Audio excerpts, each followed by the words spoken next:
Sejam todos bem-vindos ao estudo diário das Escrituras. Gratidão pelos comentários de vocês. Eu pensei que essa semana ia ser bem fácil compartilhar as mensagens aqui, porque são 5 capítulos só. Eu falei, um por dia, já dá os 5 aí, já fica tudo certo, né?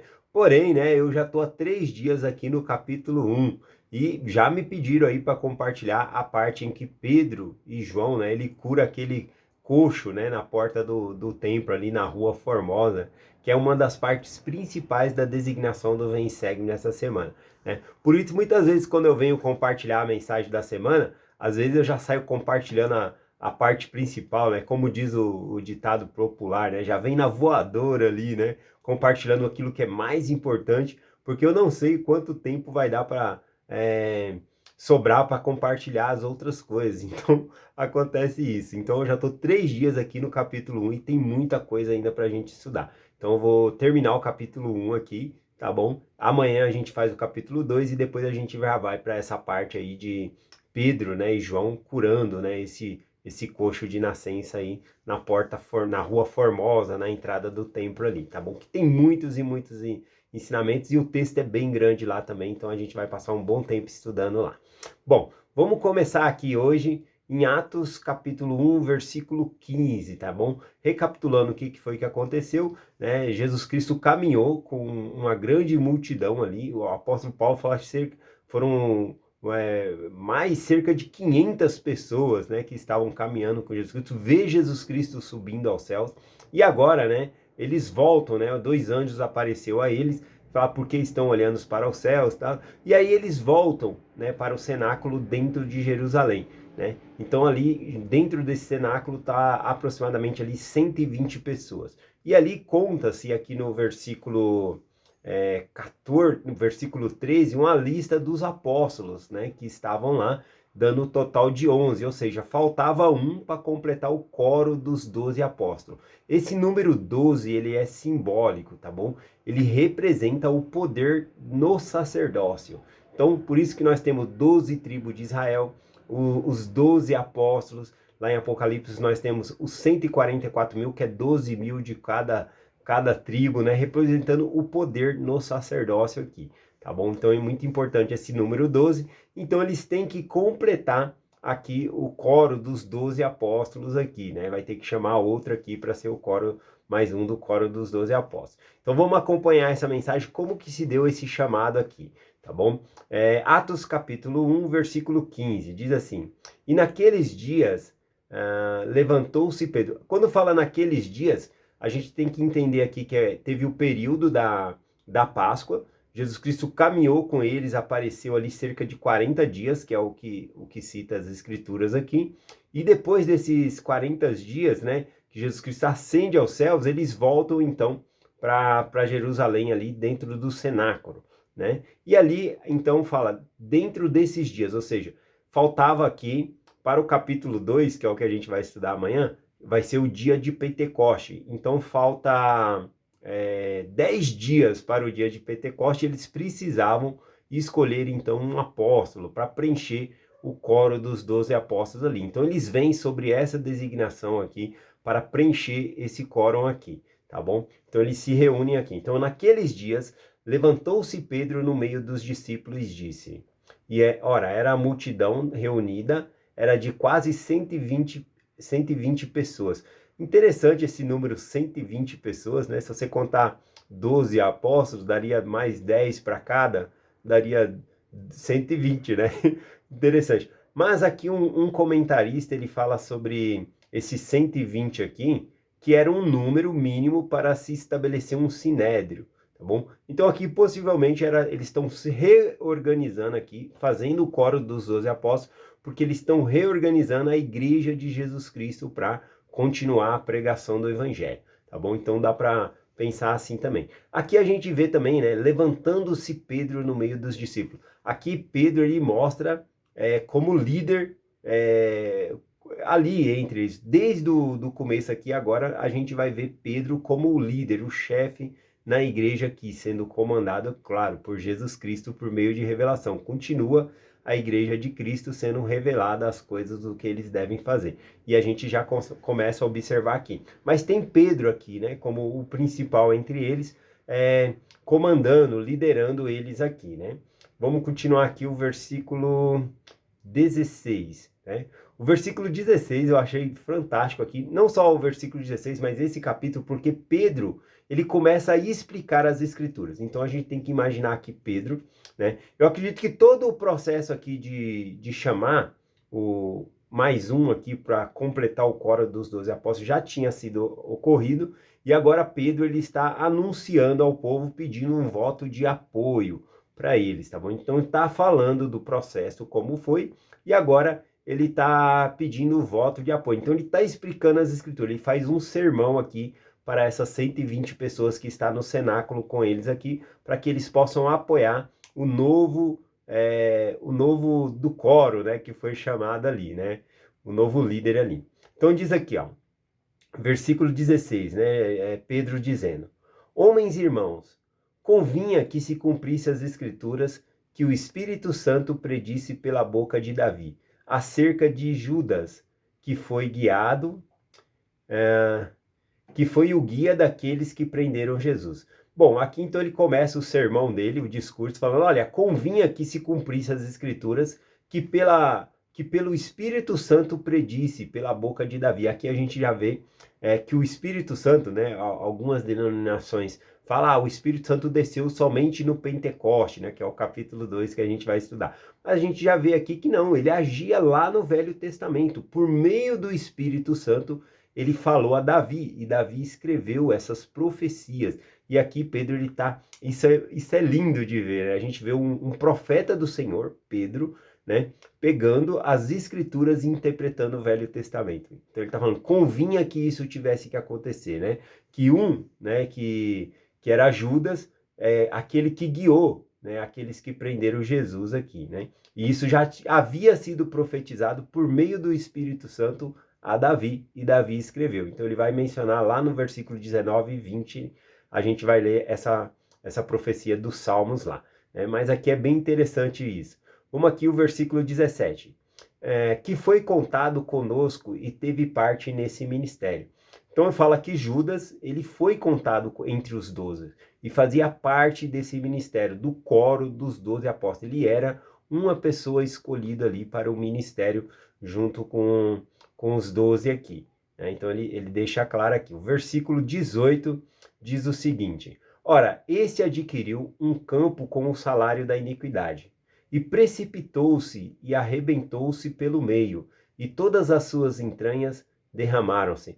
E Lucas, né, sempre quando ele vai escrever, ele com um olhar médico, né, ele coloca uns detalhes assim que outros não têm, né? Ele fala que Judas, quando ele se matou, né, se precipitou, ou seja, se jogou, ele se derramou no meio, e todas as suas entranhas se derramaram, ou seja, parece que abriu, né, sua barriga, e todas as suas entranhas aqui, né, saiu para fora aqui, tá bom? A gente tem lá em Mateus 26, versículo 15, dizendo que que Judas, ele foi enforcar-se, né, depois que ele entregou Jesus. Ele vai lá com as moedas, né, as 30 moedas lá de prata, e fala que ele se arrependeu ali, né? Na verdade, ele não está arrependido, né? Ele está com remorso, né? A atitude dele não é de uma pessoa arrependida, é de uma pessoa com remorso que vai lá e se mata. Bom, ele chega até lá e fala, pequei contra sangue inocente, né? E ele quer devolver o dinheiro ali. E aí eles falam, isso é contigo, né? Não é conosco, né? E aí ele joga a moeda lá, e aí ele vai lá e se enforca, né? De acordo com Mateus aqui, capítulo 26, versículo 15. Como que a gente concilia aqui, né? Essa parte de que ele se enforcou, e aqui no livro de Atos fala que as suas entranhas se derramaram, né? Bom, daria para conciliar o seguinte, ele pode ter ido se enforcar, a corda não aguentou, era um penhasco ali, ele caiu e lá embaixo se espatifou todo, né? E as entranhas saiu, isso seria uma boa forma de harmonizar o texto aqui, tá bom? Bom, aqui também no versículo 18, falando sobre isso, falou que ele adquiriu um campo com o salário da iniquidade, ou com o salário que ele vendeu. A gente sabe que ele vendeu, mas ele jogou as moedas lá, né? Mas os sacerdotes, ao pegar esse dinheiro, né, que ele tinha jogado, ele falou, olha, não é lícito colocar nas ofertas do Senhor, porque esse é um preço de sangue, né? Foi o preço de ter traído Jesus. Então, eles pegaram e compraram um campo, né? Onde as pessoas poderiam ser sepultadas, tá bom? Então, como o dinheiro não era deles, era de Judas, então a escritura fala aqui que era que o campo foi comprado com o dinheiro de Judas, né? Que Judas adquiriu esse campo, né? Dá para harmonizar dessa maneira aqui. Agora, olha só que interessante, ó. Ora, este adquiriu um campo com o salário da iniquidade, e precipitou-se e arrebentou-se no meio, e todas as suas entranhas se derramaram. Vamos aqui para o versículo 19, né?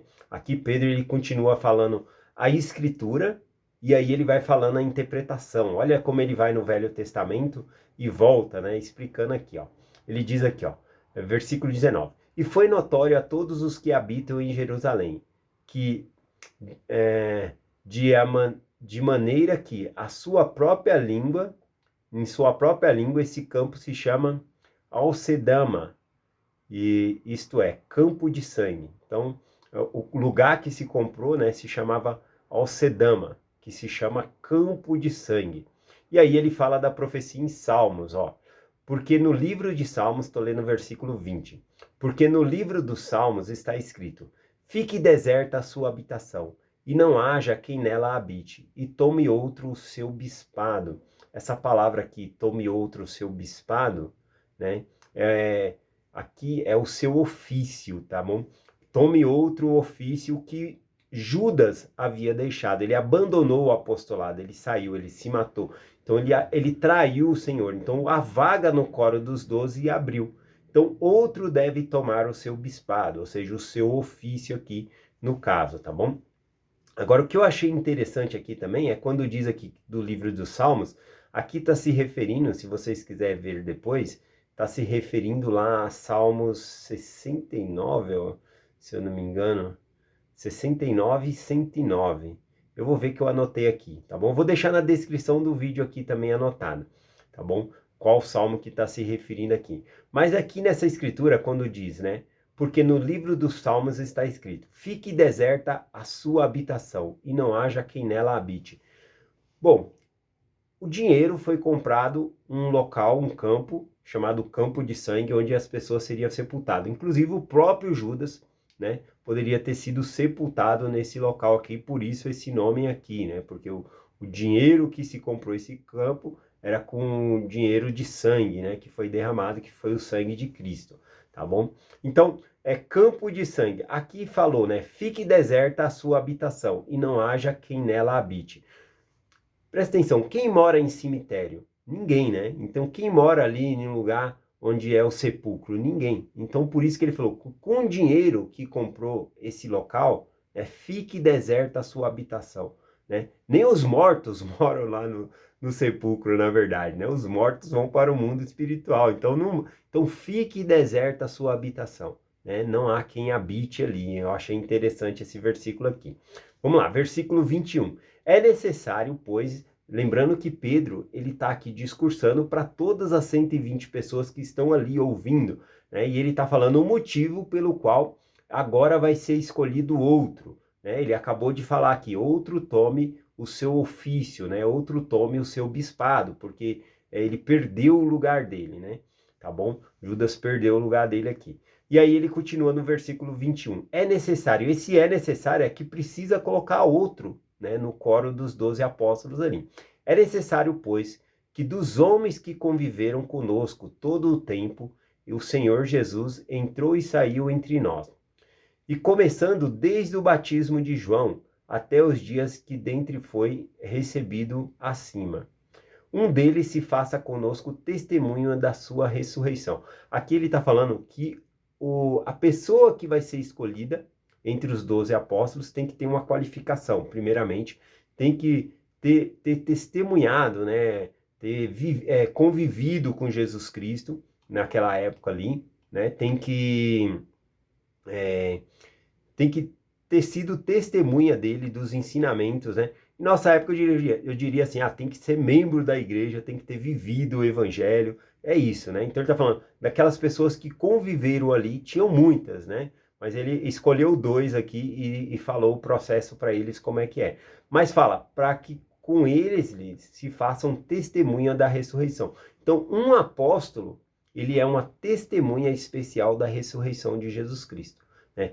Aqui já havia vários que se encaixavam nesse aspecto, porque muitos deles já haviam visto Jesus Cristo ressurreto, tá bom? Mas nos nossos casos, nos últimos dias, se uma pessoa ela é chamada apóstolo, ela vai se tornar uma testemunha da ressurreição de Cristo, literalmente. Ele vai ver Jesus Cristo literalmente, tá bom? Para se tornar essa testemunha especial aqui. Versículo 23. E apresentaram-lhe dois, José, chamado Barsabás, que tinha por sobrenome Justo, e Matias. Esse versículo 23 aqui, né? José é o nome do primeiro aqui, que José significa deixar e acrescentar. Barsabás, né, que é o mesmo. José Barsabás e Justo é a mesma pessoa aqui, ele está com 3 nomes, né? Então vamos colocar aqui, porque nessa época aqui não existia sobrenome, tá bom? Então quando diz aqui José, chamado Barsabás, Bar significa filho de Sabá, né? Então José, ele também tinha o nome de Barsabás, e também ele era conhecido, esse sobrenome aqui significa que chamavam ele de Justo, né? Então os judeus davam títulos, né, às pessoas aqui, e aqui ficou útil. Então tinha José e tinha Matias. Matias aqui, a representação do nome dele, significa presente de Deus, tá bom? Engraçado que até hoje, lá em Israel, eles trocam os nomes, né? Às vezes você vê pessoas que têm um nome, e às vezes ela troca de nome 2 ou 3 vezes no ano ali, né? Israel até colocou uma regra ali, você só pode mudar o nome, se eu não me engano, 2 vezes por ano ou 3 vezes, eu não lembro ali. Mas eles mudam muito de nome, né? De maneira que às vezes você estudou com alguém na escola, quando é no outro ano, a pessoa já está com outro nome ali, né? Então eles trocam bastante de nome ali, dando significado a sentimento que eles têm e assim por diante. Então, a Israel permite muito fácil trocar o nome, né? Nós também podemos, né? Nós somos brasileiros, podemos ir lá e trocar o nome também, mas nós não temos como cultura assim como eles, né? Eles tiveram até que colocar uma regra lá, né? Não pode trocar mais de 2 vezes por ano, né? Que coisa, né? Bom, vamos continuar aqui. Então tinha 2 aqui, né? Dos que eles foram escolhidos aqui, escolheram José ou também Matias, né? Entre esses 2 aqui ficou para eles escolher. E aí nós vemos o versículo 24, né? A oração aqui para se escolher. Diz assim, ó: E orando disseram: Tu, Senhor, conhecedor dos corações de todos, mostra qual desses 2 escolheste. Repara que é uma teocracia, não é uma democracia. Não é assim, eu gostei mais de Matias, outros votaram, não, eu gostei mais de José. Não, aqui é uma teocracia, é Deus que escolhe. Eles estão orando a Deus. Mostra, Senhor, a qual desses 2 você escolheu. E aí, então, aqui no versículo 25, diz que para que se faça parte nesse ministério e apostolado, que Judas se desviou para ir para o seu próprio lugar. Versículo 26. E lançaram-lhe sortes, e caiu a sorte sobre Matias. Esse lançaram-se-lhe sorte aqui é que o Senhor escolheu, né? Não estava sobre a soberania deles escolher. Deus escolheu quem ia ser o próximo apóstolo, e no caso aqui foi Matias. E aí diz, e votaram por voto comum, e foi contado com os 12 apóstolos, né? Com os 11 apóstolos, formando então 12 apóstolos, né? Então veja que ainda que foi Deus que escolheu Matias, e a igreja, ela apoia, né, levantando a mão ali por voto comum. Todos eles apoiaram que esse nome que foi escolhido aqui por Deus. Eu achei muito legal isso aqui.